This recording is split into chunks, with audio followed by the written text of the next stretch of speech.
44 in our brief lesson this morning.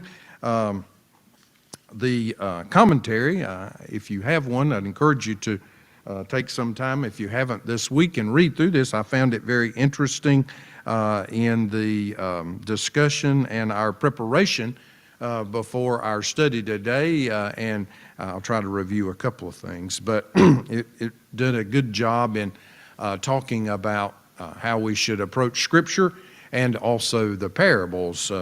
The introduction is labeled Unexpected Treasure, and it talks about the Antique Roadshow, and I know we've all watched a little bit, or some of you may like it a whole lot, where people bring in things that they've found in a yard sale or hidden in grandma's attic, and they're really thinking it's worth a lot of money, or they're shocked about how much money their piece of junk is. Tina and my girls are counting on the fact that all that junk in my basement is going to be worth a lot of money, and you don't let the secret out. I'll just tell you all this morning, it's not worth very much, but don't tell them. They'll make me clean it up. But this particular story, to illustrate a little bit of our lesson today about treasure, talks about the person who had a beautiful violin. It was very ornate. You can read, it talks about the styling on it, and there was even a date somewhere in it, like 1500 or something. I can't see that right now. But anyway, he brought this in to have it appraised, and he thought the violin, of course, was worth a lot of money. What he found out was that it was a nice violin, but it was not as old as 1500. And it was worth probably $3,000 or $4,000, which was good, good. And so he was disappointed, but he had the violin, and the person there that was doing the evaluation just happened to notice that the bow was in the case. He was getting ready to leave after the violin had been appraised, and the guy said, "Well, let me look at that bow."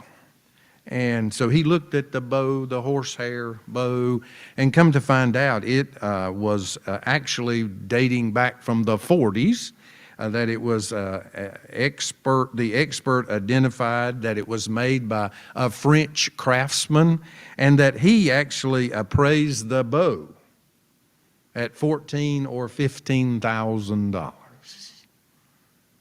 And that one similar to this bow actually sold for $214,000.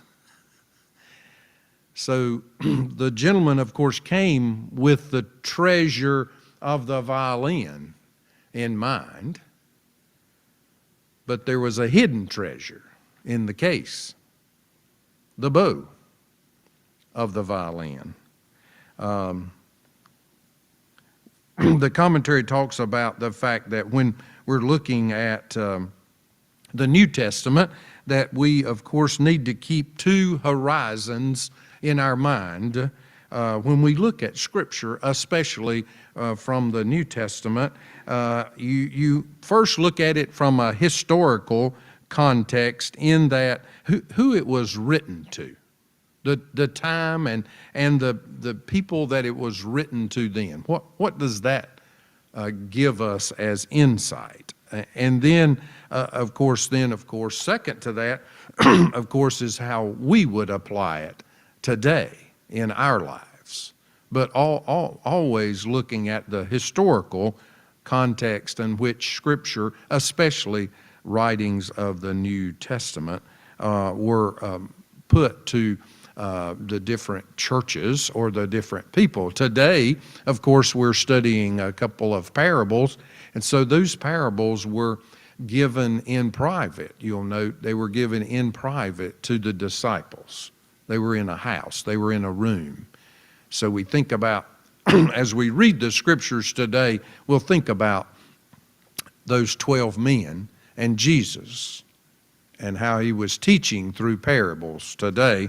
The commentary talks about how we look at things, and we're talking about the parable of the hidden treasure. We're talking about the parable of the pearl. You all know these scriptures.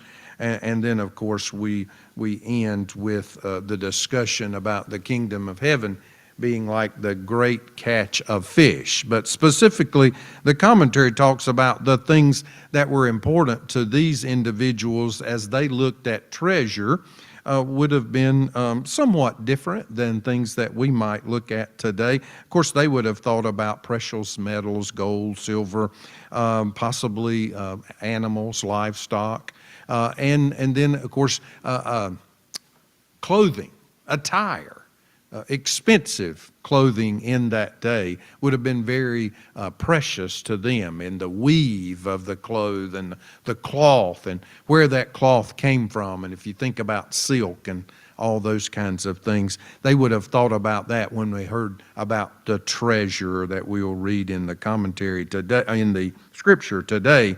And of course, we in today's time might think of treasure a little bit different. Of course, if you've got some gold buried in your backyard, you're okay with that treasure and would be similar to that day. But of course, when we think about maybe investments or retirement accounts or 401s or some of those kinds of things that we might be preparing for retirement and thinking about those things in treasure, you will. Then the commentary also points out that, sometimes gold can be stolen. Cattle can be rustled, and even clothing, of course, sometimes wear out. And of course, now we know that everything that we think about, we see the banking industry and collapse, and we worry about some of those kinds of things. And we also know that we have seen retirement accounts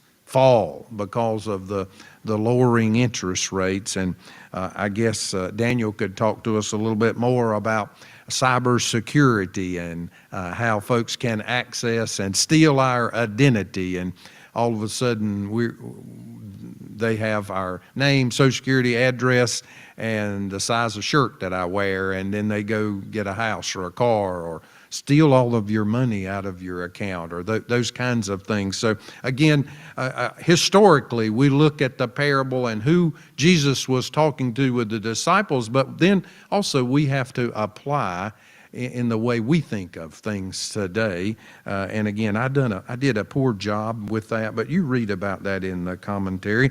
And then finally, I don't guess I'd ever really heard it talked about in this way. As you look at parables, that parables are sometimes stories that develop, and there's a beginning that sort of sets the scene, and a middle where there's probably a crisis of some kind of thing, and then there's an ending where the crisis is resolved, and all of that story development comes around to a point of teaching that Jesus might have had for a crowd or his followers, in that it developed. And if you can think about some of the parables that do that kind of thing. There's a beginning, there's a middle that might involve a problem or a crisis, and then an ending.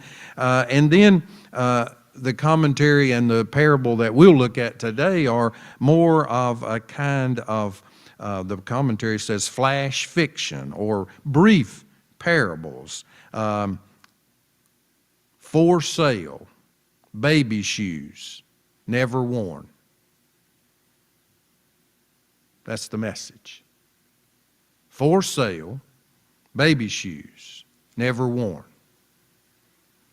Well, all of a sudden, your mind starts thinking, well, did the baby die?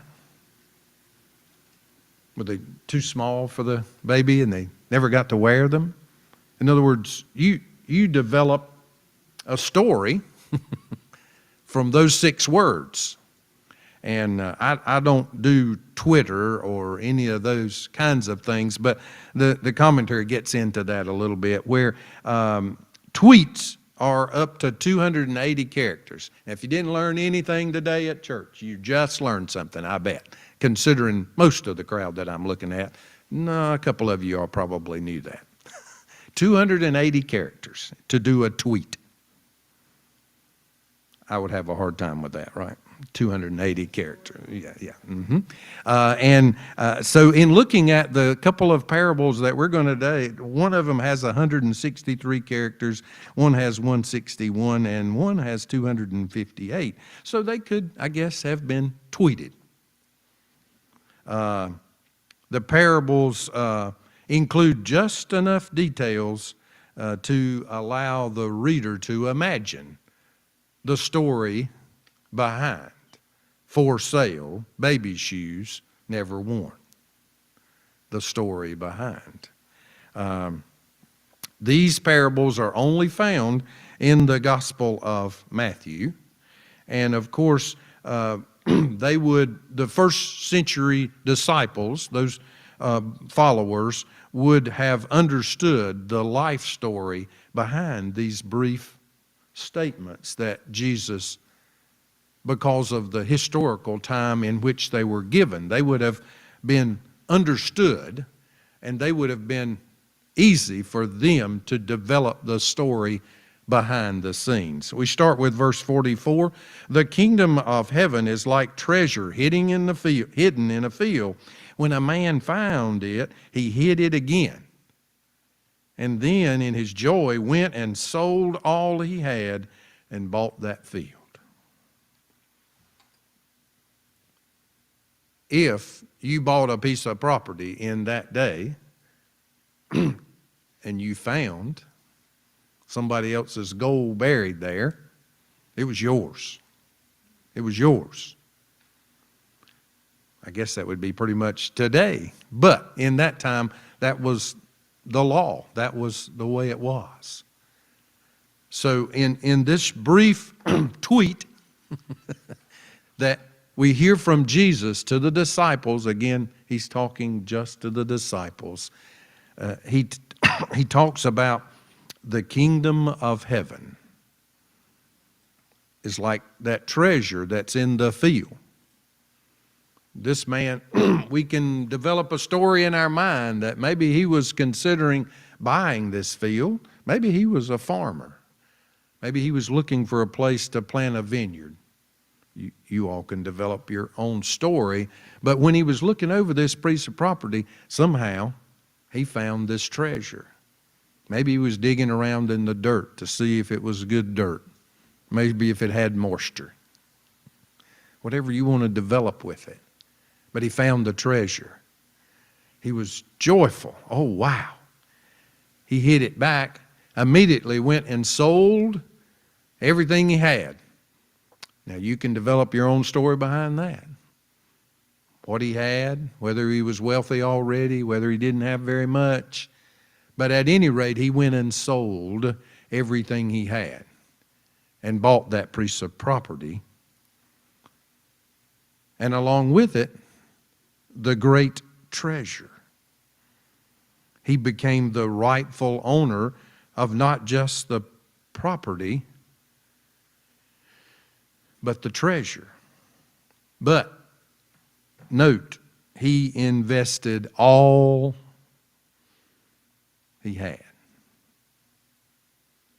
The kingdom of heaven asks us to invest all that we have, all that we are. The kingdom of heaven is a treasure that has undescribable value. It's all that we have. In verse 45, again, the kingdom of heaven is like a merchant looking for fine pearls. Well, we all know, of course, that a pearl develops because the clam gets a toothache or gets something inside the shell, and his body, their body, starts coating that object so it doesn't irritate them anymore, and a beautiful pearl is formed. And of course, if you read the commentary and talk about the historical time, of course, even today's time, pearls are very valuable and are very much desired. But there's all kinds of grades of pearl, and this particular person traded in pearls. So he had all kinds, and he knew the value And so he was looking for the best pearl. He was looking for that finest pearl. Again, pearls had high treasure value, more than gold and silver in that time. And so person that was in this business, according to the commentary in that day, would have been in a high risk, high reward business in selling and trading pearls. And when he found one of great value, he went away and sold everything he had and bought it. So in his dealings, he found the best pearl that he had ever seen. He had to have it. He had to have this pearl, this treasure. So again, you develop the story behind this, is whether he sold everything he had with him on this journey, his donkey and his coat and I don't know what, and all of his luggage, whatever he had, and he bought this pearl. Or maybe he had to go back wherever home was at, and he literally sold all he had to get this pearl. Again, reminding us that the kingdom of heaven is worth it all. Anything that we can think about.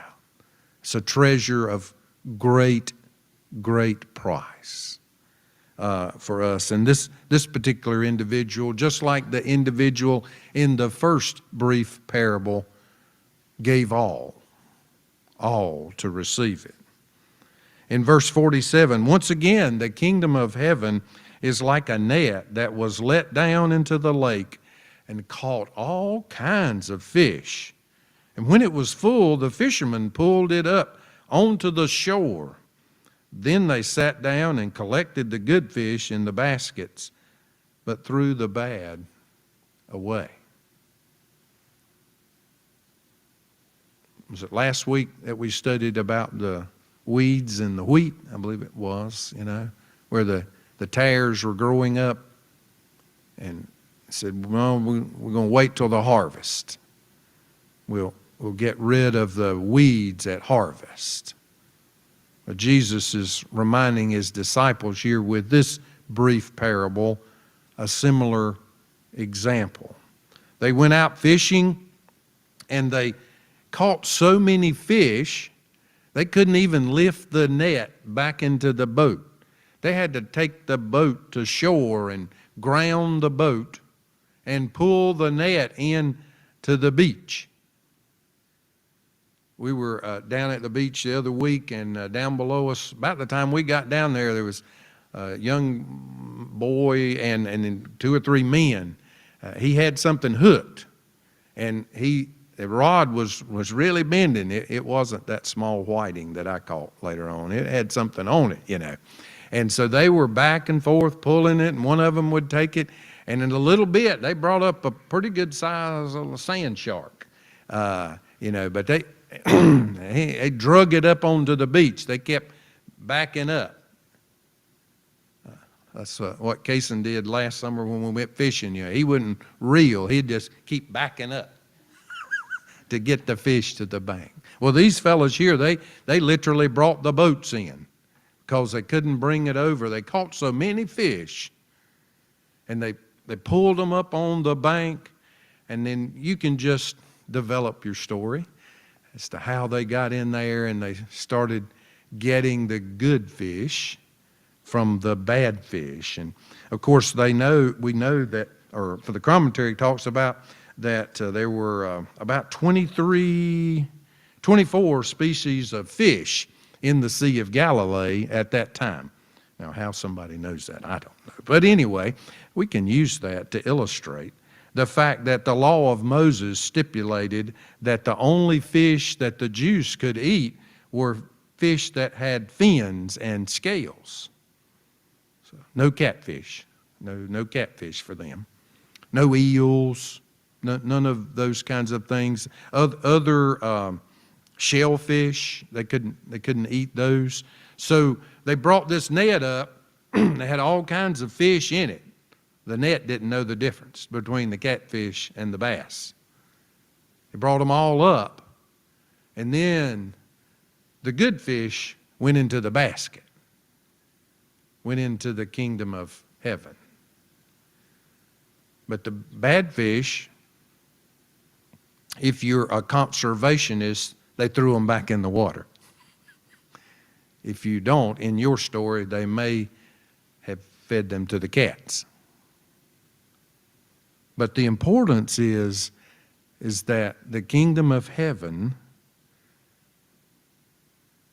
is going to be for the fish that's in the basket, the good fish, the fish that have put their trust and faith in Jesus Christ. That there is a world, and at the end of that age, there's going to be a judgment. This is how it will be at the end of the age. The angels will come and separate the wicked from the righteous and throw them into a blazing furnace where there will be weeping and gnashing of teeth. So this parable is not about the fishers. It's really not about the net. Not so much even about the fish, but about the harvest. The time to come when the good and the evil will be separated. The righteous with Jesus, the others a furnace, blazing furnace where there will be weeping and gnashing of teeth. Verse 51, Jesus says to his disciples, "Have you understood all these things?" Jesus asked. "Yes," they replied. Looking back 2,000 years, maybe they didn't really understand all of it. They had to understand that first, the kingdom of heaven requires all that we can give. All that we can give. We have to give our all, our very soul, to Jesus. Second, the reward is far greater than anything we might think we have to give up. And then third, there is a great warning here that there will be a harvest. There will be a time when the net will be cast and everyone will be inside that net. And there'll be a separation from the righteous and the unrighteous. The commentary points out, what if the man had not given everything to purchase the field? Lost the treasure. What if the merchant hadn't sold everything to purchase that great pearl? What if their possessions were more important than following Jesus? Jesus says, "Have you understood?" That question still today to all of us and all those that would read his word. That question is still valid, whether it's to the 12 disciples or to the church at Smyrna. Have you understood? Are you ready to give up everything for me? He said to them, "Therefore, every teacher of the law who has become a disciple in the kingdom of heaven is like the owner of a house who brings out of his storeroom new treasures as well as old." Here, an illustration to those who were teachers of the law. Of course, we know these were men who had learned the Scripture from birth. They had been taught the Scripture and who were part of the leadership of the church the synagogue, and the rulers that taught the people of that day. They painstakingly, as the commentary points it, copied the scriptures. No printing presses, no computers. The only way the scriptures were shared was that somebody had to copy it from one scroll to the next. These individuals studied. They knew the law, and we know that some of them believed in Jesus. And so Jesus is pointing out here that not only will they have the treasures out of their storehouse, the old, but they'll be part of the new covenant. The new covenant where Jesus offers salvation to all, not just to the Jew, but to the Gentile as well. The commentary talks about a missionary, Jim Elliot, who was killed in Ecuador in 1956. The quote they give from him, listen, "He is no fool who gives up what he cannot keep to gain that which he cannot lose." He is no fool who gives up what he cannot keep. Not going to keep it. You're not going to keep it. To gain that which he cannot lose. You can never lose the love of Jesus Christ and the salvation that he offers. Really good lesson, folks. The commentary I thought was excellent this week. It helped understand, and those brief tweets were really interesting. Thank you for your listening this morning. Thank you.